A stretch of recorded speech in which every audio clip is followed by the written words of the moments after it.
안녕하세요, 비빌입니다. 앞에서 파워링크에 대한 필요성을 간단하게 얘기해 봤는데요, 이해가 잘 되셨는지 모르겠습니다. 잘 이해가 안 되셨다면 댓글이나 메일을 주시던지 이렇게 하면 제가 따로 안내를 한번 해드리겠습니다. 아직 못 보신 분들은 상단의 링크로 확인을 한번 해주시고요. 오늘은 파워링크에 적용하는 키워드에 대한 얘기를 해보려고 합니다. 파워링크를 보다 효율적으로 관리를 하고 효과를 높이는 것 중에 하나가 바로 이 키워드인데요, 일부 특색 있는 업종을 제외하고는 파워링크는 네이버에서 보이는 현수막, 간판, 배너와 같은 우리 업체의 장점을 간단하게 문장화해서 그 영역 안에 보이게 하고 이것을 클릭까지 유도를 하게 하는 광고의 영역입니다. 그렇다면 키워드는 어떻게 정해야 될까요? 첫 번째로 우리 회사명이나 상호명은 무조건 등록이 되어 있어야 합니다. 가끔 상담을 하다 보면 우리 회사명을 검색을 했거나 우리 점포를 검색을 했는데도 노출이 안 되는 분들이 너무 많으세요. 그런데 파워링크는 하고 계신다고 하죠. 도대체 어떤 관점으로 키워드라는 걸 세팅을 했는지 모르겠지만 주먹구구식이나 아니면 가장 중요한 부분을 놓치고 있는 게 아닐까 생각이 됩니다. 물론 우리 상호명만 가지고 영업을 할 수 없는 건 마찬가지입니다. 왜냐면 우리 상호명만 가지고 누군가를 검색을 하는 건 없거든요. 업체명과 회사명은 이제 등록이 되셨죠? 그러면 제가 이제 두 가지 업종에 맞춰서 키워드를 어떻게 조사하면 되는지 설명을 한번 해드려 볼게요. 최근에 가장 많은 문의 중에 하나인 게 이 뷰티샵 업종인데요, 미용실, 속눈썹, 네일아트, 이렇게 좀 많은 업체들이 있는데, 일단 네일아트를 대상으로 설명을 한번 드려보겠습니다. 네일아트 업체를 차렸고 이 위치가 서울에 있는 강북구에 있는 수유동에 업체가 있다고 가정을 했을 때, 수유동 네일아트 또 강북구 네일아트 이런 식으로 하면 좋고, 그 이후에는 수유동과 가까운 미아동이나 이런 동네 위주로 확장이 되는 게 가장 기본적인 건데요, 저희가 광고비가 조금 많이 나가요, 생각보다 효과가 없어요 하시는 분들을 대상으로 상담을 해보니까 전혀 상관없는 지역을 제외한 메인 키워드 네일아트에 이 단어들이 등록이 되어 있다던가, 아니면 강남에서 검색을 해도 이런 식으로 노출이 된다던가 하면 오히려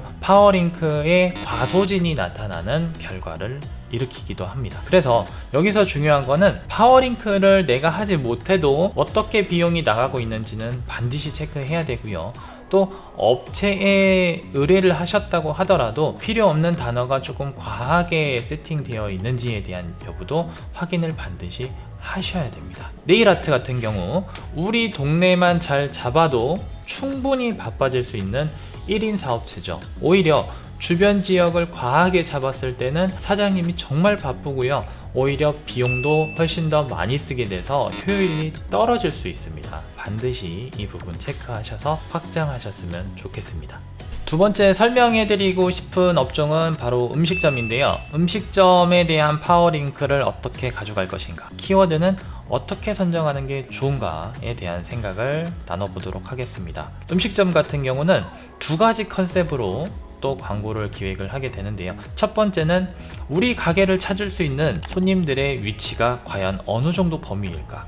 동탄에 있는 식당이라고 예를 들었을 때 동탄에서 올 수 있는 거리, 내가 만드는 음식, 내가 판매하는 음식에 충분히 매력적으로 올 수 있는 거리를 설정을 해두는 게 좋습니다. 동탄은 동탄 2신도시 안, 또 동탄 1신도시 안, 그리고 그 옆에 인근에 있는 병점이나 오산, 그리고 가까이 있는 수원까지도, 조금 더 욕심 나는 경우에는 평택이나 안성까지도 확장이 가능하죠. 하지만 무리한 지역 확장은 광고비의 과소진을 일으킬 수 있기 때문에 그 부분은 충분히 한번 생각을 하셔야 되고요. 또 하나의 컨셉은 메뉴로 확장을 하는 겁니다. 왜냐면 동탄 맛집을 원하시는 분들이 워낙 많기 때문에 나는 거기에 입찰가 경쟁에 끼어들어서 너무 힘들다 하실 수가 있기 때문에 아예 메뉴로 빠져버리는 거죠.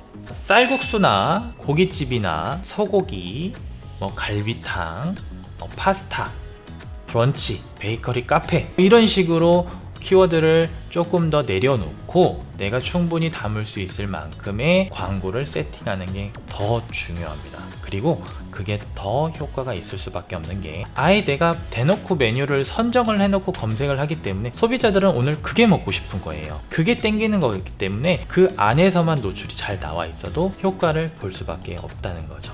키워드는 이렇게 세팅하는 거예요.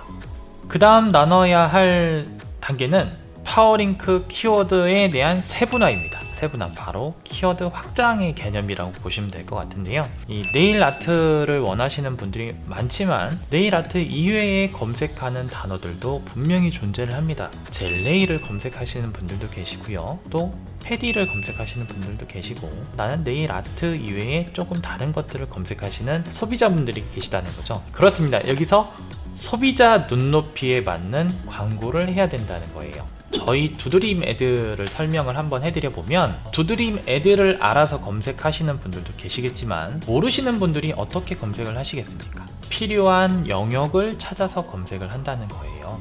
홈페이지 제작을 원하시다든지 블로그 제작을 원하신다든지 아니면 마케팅 기획이나 내가 필요한 니즈가 다르기 때문에 그 니즈에 맞는 키워드들을 각각 다 세팅을 해놔야 된다는 거예요. 우리 업종에 맞는 니즈, 손님들이 우리 업체를 왜 찾는지 그거에 대한 파악이 가장 먼저라고 볼 수 있습니다. 파워링크는 꼭 시작하시는 게 좋습니다. 파워링크처럼 쉽고 빠른 효과를 볼 수 있는 광고의 채널은 없다고 보셔도 될 정도로 이 파워링크는 상당히 중요합니다. 한 가지 꼭 말씀드리고 싶은 게 있는데, 파워링크 자체가 단어도 잘 모르겠고 어떻게 진행이 되는지를 모르겠어서 전문가의 도움을 받고 싶다, 그렇게 해서 의뢰를 주시는 경우들도 있지만, 반대로 광고회사에서 전화가 와서 맡기는 경우들도 많습니다. 그런데 대부분 이렇게 전화가 오는 곳들의 문제점이 뭐냐면, 네이버는 어떠한 경우에도 직접적으로 전화를 하진 않아요. 근데 네이버에서 관리를 하는 곳이다, 또는 네이버에서 다루는 업체인 것처럼 전화를 해서 광고주분들을 현혹시키는 경우가 많다는 거죠. 그런데 이 광고를 만드는 계정의 아이디의 소유가 광고 회사가 되면 절대 안 된다고 저는 생각합니다. 광고주 소유로 만들어야 이 광고비가 어떻게 나갔는지, 또 광고비가 어떻게 설정되고 있는지, 과하게 나가고 있는 건 아닌지, 이런 것들이 정확하게 체크가 돼야 광고를 조금 더 재미있고 즐겁게 할 수가 있다는 거죠. 파워링크는 비싼 광고다 라는 인식을 조금 바꿔드리고 싶은데요. 파워링크는 예전에 쓴 비용의 10배만큼은 나오는 그런 광고 채널이었었습니다. 실제 1000만원을 투자를 하면 1억이 나올 수 있는 업종들도 존재했었고요. 100만원을 쓰면 1000만원까지도 매출을 올릴 수 있는 도구가 될 수가 있습니다. 요즘에는 경쟁도 좀 많아진 게 사실이고, 파워링크 이외에 플레이스라든지 블로그라든지 이렇게 우회되는 채널들이 좀 많아지다 보니 10배까지 효과를 일으키기는 조금 어려운 게 사실이지만, 그래도 5배, 7배 이렇게까지는 충분히도 노려볼 수 있는 채널이라고 저는 자신있게 얘기를 합니다. 그래서 파워링크는 포기하지 말고 꼭 효율적으로 운영하시길 추천해드리며, 다음번에는 제가 조금 더 유익한 채널이 될 수 있도록 또 다른 정보를 한번 가져와 보도록 하겠습니다. 부족하거나 궁금한 점이 있으시면 댓글이나 메일 남겨주시고요. 앞으로도 조금 더 성장하는 채널이 될 수 있도록 많은 노력 한번 해보겠습니다. BBDTV 구독과 좋아요, 알림 설정 부탁드립니다.